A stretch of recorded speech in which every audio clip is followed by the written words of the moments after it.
Are you ready to discover how to maximize your marriage, family, and life while growing your business? Well, welcome to Love Plus Money, the show where we show you how to succeed in business while thriving in family, health, and legacy. All right, welcome, Andrew and Janelle. And Janelle, what are we talking about today? We are talking about lighting up your marriage, Andrew. All because guess who's celebrating 20 years this year? That'll be me and you. Yep. Yeah. High five. Not even just this year, but this month. This month, of course. This is our 20th anniversary. Thank you all for the love. And before you think it has just been easy, it has not. Because nothing that's worth it is easy. It's true, and it's true in marriage as well. So if you're married, yep, you're going to relate to this, whether it's been a month or, 50 years. And as we shared last episode, we are loving hearing from you guys. So those that have other insight to add, weigh in on it. We're just starting to post kind of our shorts on there. And so you guys can go in, comment, share. This really has been helping us to know what you guys all want to hear, because sometimes it's just in our heads. We've done this for years in coaching. But to bring it to the forefront of the conversation today, 2-part series talking about lighting up your marriage. And I want to say we're going to start this differently. Because instead of just jumping into 5 ways to, elevate your marriage, we're going to start by a little bit of science. Why? Science with Janelle. Science with Janelle. Okay, so those of you that don't know, I was a surgical and post-trauma nurse for about 13 years. Very special time in my life. Got burned out pretty early on. Learned very early on the holistic side of health is my jam. It's what I'm called to do. And so now what I do as a certified mental wellness coach is so fun because it's functional. It's how does the body work? How do hormones work? How do chemicals work? And so we're going to bring a little taste of that in today, Andrew, because I want to make sure that both men and women that are listening today can not only learn why, but they can understand how our bodies work differently on a chemical level, because that might be weighing into the great things that are happening in your marriage right now and the challenging things that are happening in your marriage right now. Yeah. So I think, understanding how the female hormones work helps me navigate through the month. Yes. And improves marriage. So we're going to talk about that. We're going to talk about beliefs. We're going to be talking about things that you've learned along your journey of how to, make a marriage more playful, more fun, more connected. So 2 parts, we're going to be covering all of those. So stay tuned. Yeah, we're excited for this conversation and just want to say we're talking about marriage. So depending who all is listening, be wise. We're gonna drop some S words. So let's jump into it. Swimming. Okay, let's talk about some of the mental differences. As we think, what I loved in nursing school, my favorite class was actually physiology. Do you know what that is? Yeah. It's physicalology. Yes, it is. So physiology, how the body works. I was always so fascinated by how the body is affected by vitamins, minerals, chemicals, hormones. Like, it's amazing. I got a joke, but I'm not going to say it. So. And also, okay, well, hold on to that joke. And then pharmacology, I love that as well, about medicine. How does medicine affect the body? Because if we know how medicine affects the body, then having the passion for more the holistic side, herbs, nutraceuticals, nootropics, knowing how that plays in, it's really not different. It's just a natural approach. And it improves marriage. And it improves marriage. Yeah. And the person. And the family. So, yeah, very true. So we're looking for a percolated effect, right? Like, if you're married, you want a good marriage. And you might be even coming to this conversation like, oh yeah, give it to me. I'm not thinking you can tell me anything I don't know. And if that's you, I just want to say, throw off those shackles, because we can all learn from one another. And I believe there's no relationship that's not up for grabs right now. We can learn, we can grow, we can restore. I know in your coaching, again, people come to you for business and ends up being... Yep. I'd say 80-90% it turns into relationship. And what happens coaching. when they spend time on their relationship? If your relationship is in a good place, everything else is easier. Your business is easier, your ability to parent is easier, your ability to work out, do things that you love. And it's one of those things that most people don't think they can improve their marriage because they don't think they can change the other person. And I tell people all the time, I said, you have no clue how powerful the aligned feminine is or the aligned masculine, of the impact it can make on that other person. You might go, you don't know my spouse. And I've had clients with divorce papers in the house. One of the partners has signed it. And throughout coaching, they've been able to completely transform the marriage 5 years, 10 years, 15 years on. That thought of divorce has gone away. So we're going to be covering some great stuff today. But understanding, we'll start off with that, understanding how the female body it works. Yeah. In a very different way than probably you heard. Absolutely. So we're going to start with men. Okay. All right. And again, these are some things I've learned. We made a reference to them last week. We will have those to share in the show notes again this week. So I'm referencing, a handful of books, but Alison Armstrong, The Queen's Code, Keys to the Kingdom. That's been really big for a big part of this conversation, especially as we talk to ways that we as women might be emasculating our men without knowing it, and vice versa from the man's perspective of how are we maybe sabotaging our relationship with our wife and not even realizing it. Okay, so that's what we're talking about today. But men are single focused. That does not mean they're simple, but they're single focused. What does that mean? It means that they want to have presence in exactly what it is that they're doing.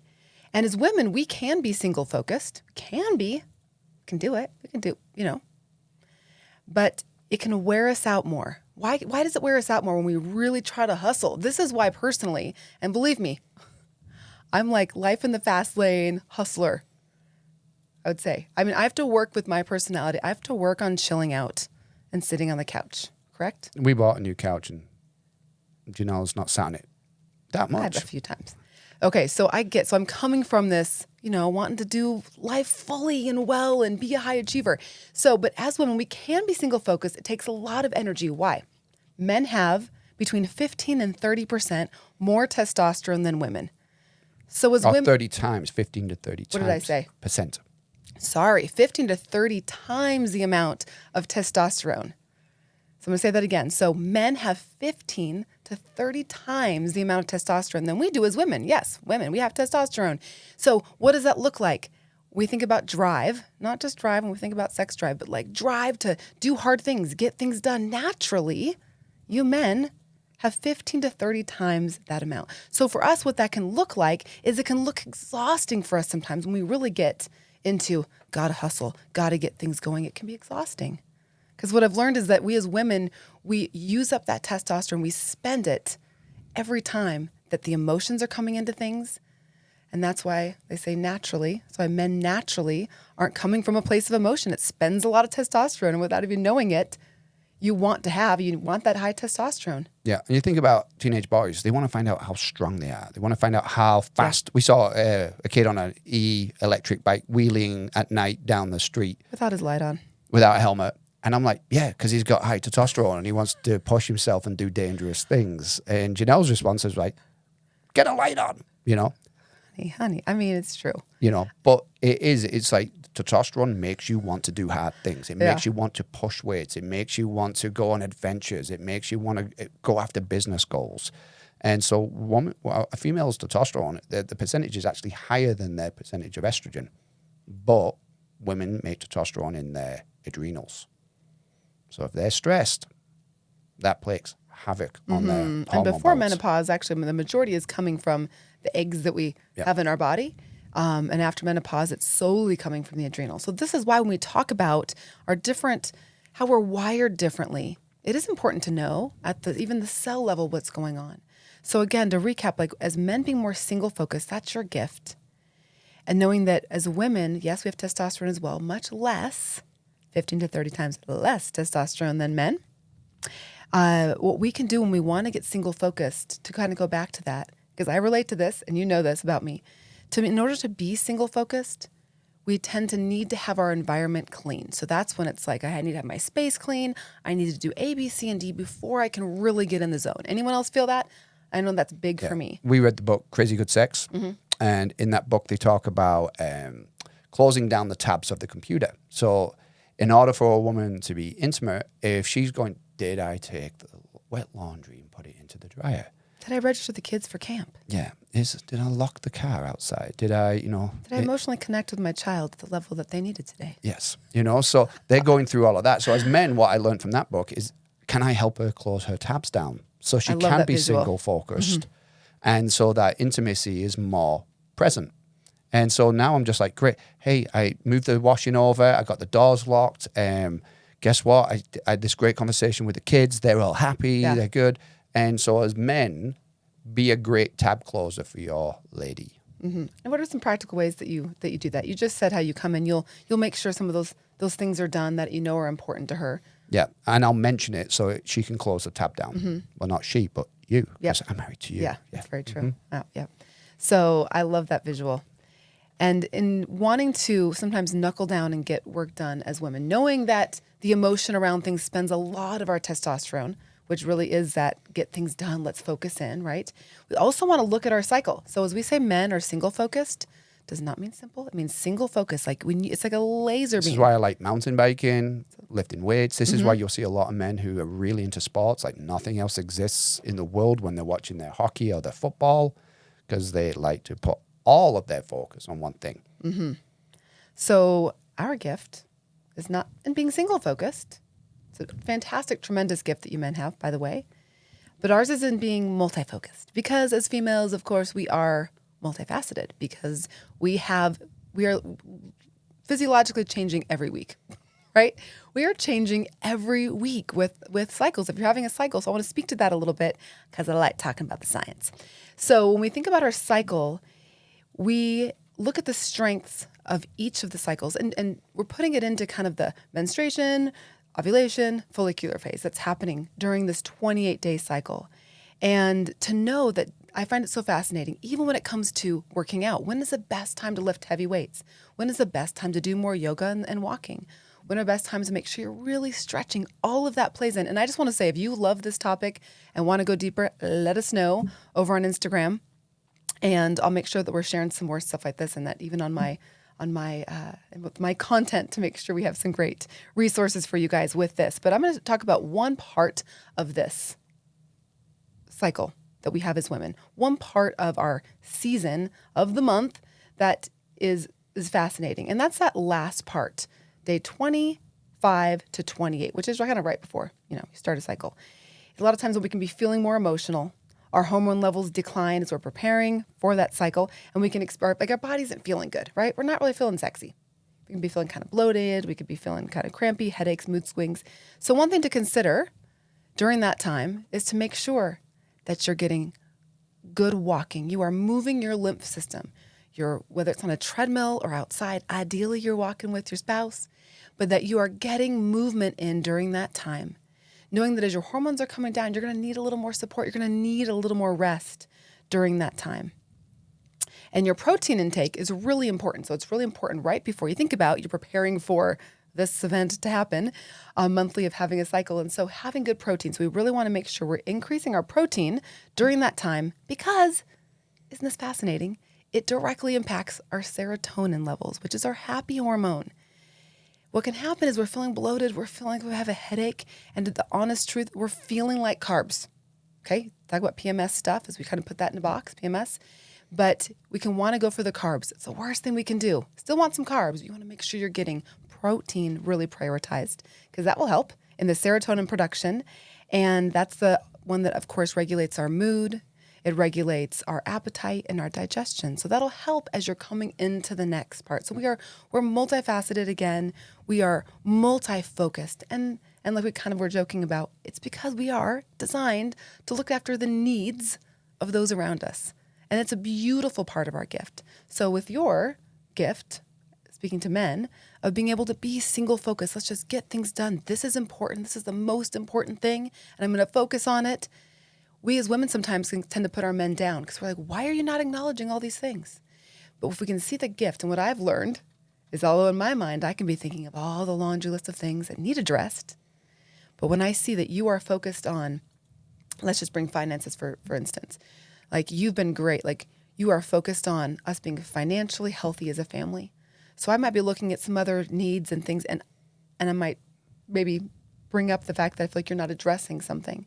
But what I've learned is that when you're single focused on something that matters, it gives me security.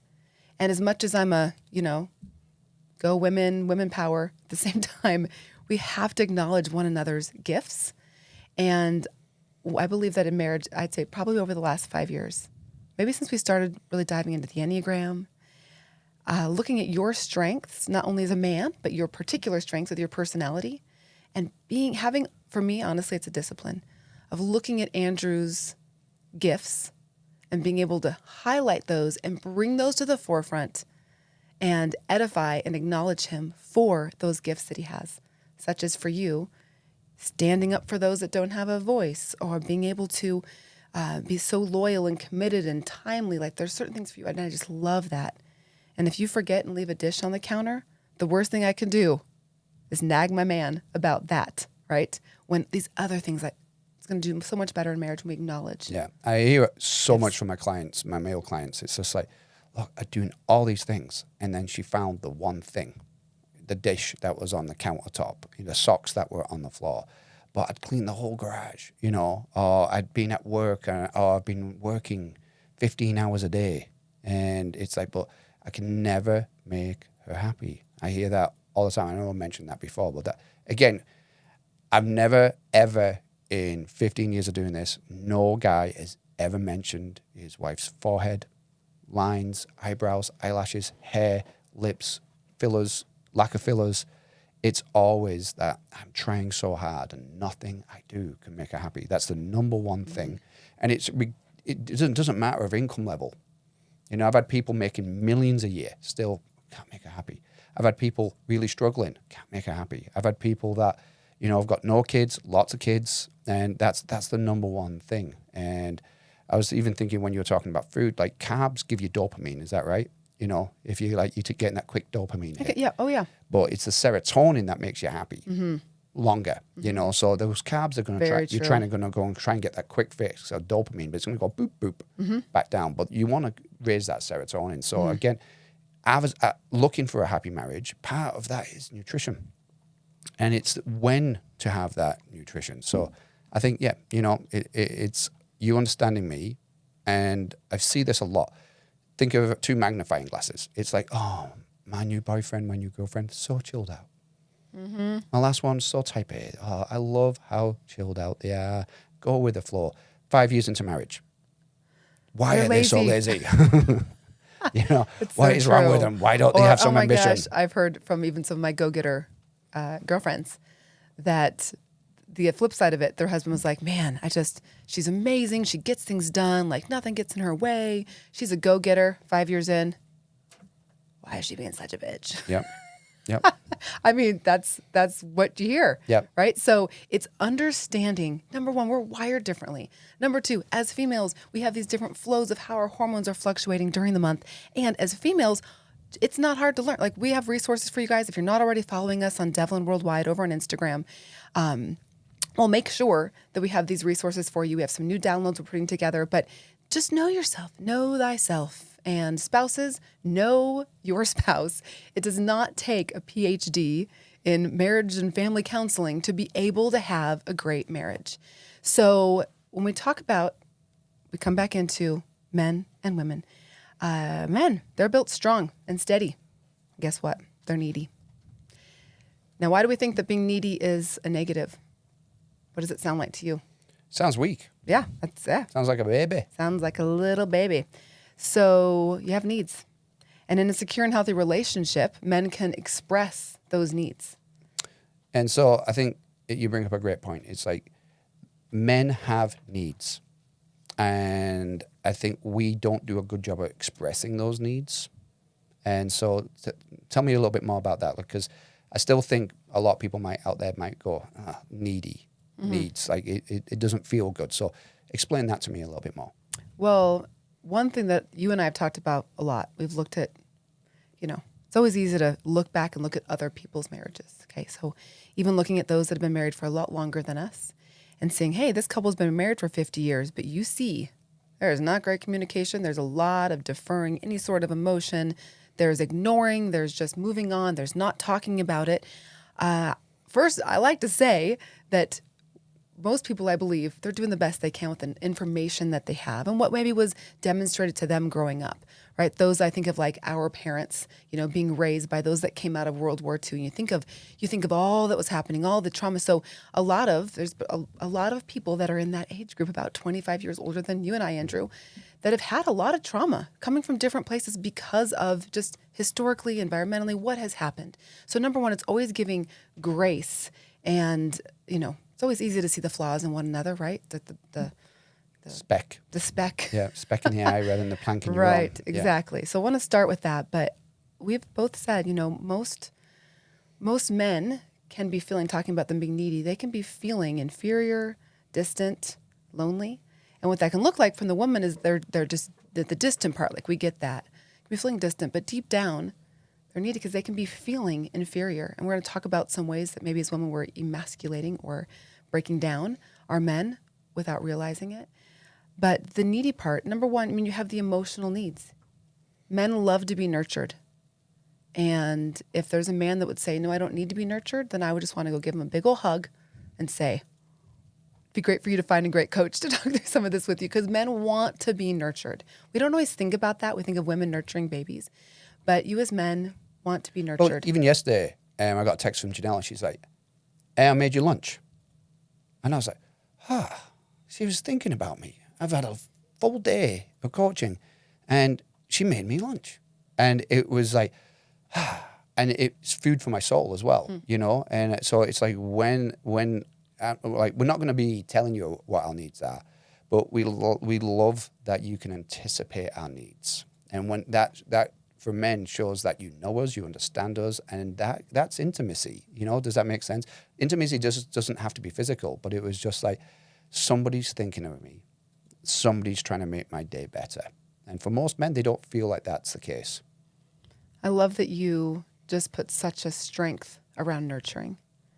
And as we're going to kind of wrap this part up, and then we'll jump into the next episode with our part 2 of this. But knowing for me as the woman, when I look at the marriage that I don't want, and I know we normally say, don't talk about what you don't want, right? But I want to talk about it for a minute. I don't want a marriage where we don't talk about certain things. I don't want a marriage where I secretly feel like I have to go and buy things or secretly go and do things because I don't dare want to talk about it because there might be an argument, right? So I want an open marriage. What I don't want is a distant marriage. From a man's perspective, what is it you don't want in a marriage if you were to look ahead 20 years? Yeah, so I think being not appreciated, it's like, hey, I'm providing a lot of stability to the family, to the kids, to income. And sometimes for me, a lot of men, it's just like we finish work and it's just like, oh, you're home, can you do this? Not, wow, you've just give everything you've got for this family in work. What do you need? How can I support you? And vice versa. If you've it's like, Absolutely. How can I support? Hey, I'll get the dishes done. I cook quite a lot, And, I'll make sure the kids are good. I'll give Janelle nights off, and... Between you and the kids right now, I'm not cooking a whole lot. And I like to cook. Yeah. But our kids are learning to be darn good cooks. Yeah. And a lot of that is example. Even our son loving cooking and even cake, maybe making cakes. And I love that. I love that you're not putting stereotypes around even being in the kitchen. Yeah. So I grocery shop. I do all those things. If I can do something to take a load off Janelle, meet her needs. And when that comes back as well, it's magic. Like the most powerful thing is when you don't even know you have that need, but your partner does, and they meet that need. And you're like, I didn't know. Like Janelle gave me permission to rest a couple of weeks ago on a Sunday. And it was just like, I do need to rest. And I gave you permission because you had expressed to me that, I'm trying to think of the context, but you'd expressed that you were feeling a little bit big. I said, did you have a nice rest on the couch? I think is what it was. And you're like, well, I was kind of feeling bad, honestly, the whole time, feeling like I probably shouldn't be resting. And I had to say, although part of me is like, there's probably things to do, but I knew if you needed to rest, you needed to rest. So I had to kind of dial it back a little and just say, listen, if you need to rest, I want to give you, give you permission, sleep, rest, but fully rest, because I don't want to know that you just spent 2 hours on the couch resting, but felt bad about it, right? So, coming alongside, I want to encourage you guys, we're going to be wrapping this up here, really look ahead to meet the needs, and then we'll talk about, before you get defensive on, male versus female, meeting the needs of one another is powerful. Yes. It's a discipline. It's a practice. And you have to be willing to set aside your own thoughts, and being willing to open up, because that's what marriage is, being vulnerable, speaking to the needs. Yeah. All right. Tune in, part 2, coming right up. Right around and the diving corner. a little deeper. All right. We'll see you on the flip side. Next episode. Bye.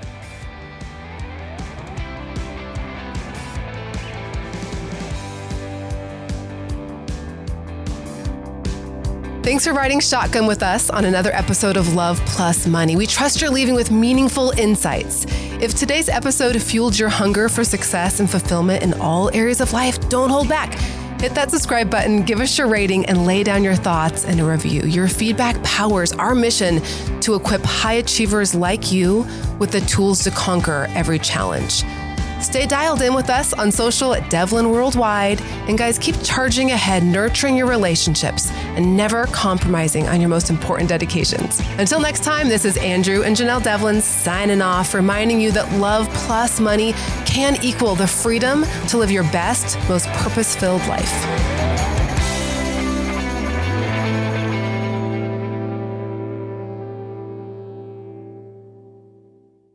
This has been a production from a podcast studio.